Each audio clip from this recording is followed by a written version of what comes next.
A makeshift factory making masks in Salehabad village in South Tehran. A group of dentists made unemployed by the pandemic decided to use their own money and buy these machines. They got a permit from the health ministry and the local council provided the space free of charge. They now employ 20 women from this area who make about $120 each month. For MAHNAZ NIKNEJAD, a single mother, it's a job that would not have existed without the pandemic or US-led international sanctions. I'm very satisfied with my work. Even if Corona ends, I'd like to continue my job. The work environment is friendly and I like to work with this charity group.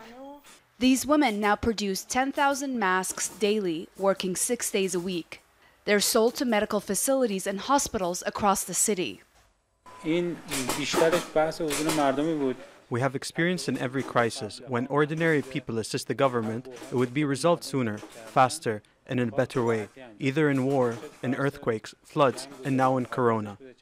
SEDDIGEH SAEEDI is an Afghan national and a single mother of 5. This job is her only source of income.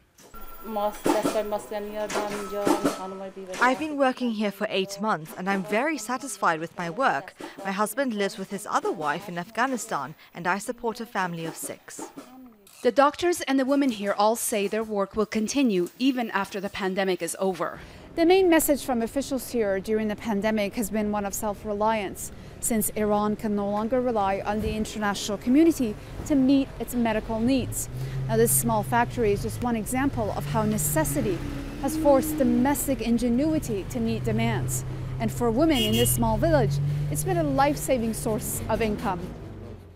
The president says Iran is in an economic war since the United States withdrew from the 2015 nuclear deal in 2018 and imposed a series of crippling sanctions on the country's oil and banking sector.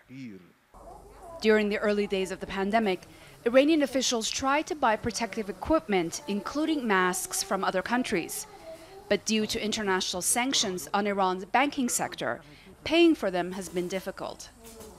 While Iran has had the highest number of fatalities in the Middle East during the pandemic, this factory is one of the few positive things to emerge during hard times. And for these women, it's been a lifeline that could continue for years. Dorsa, Jabbari, Al Jazeera, Tehran.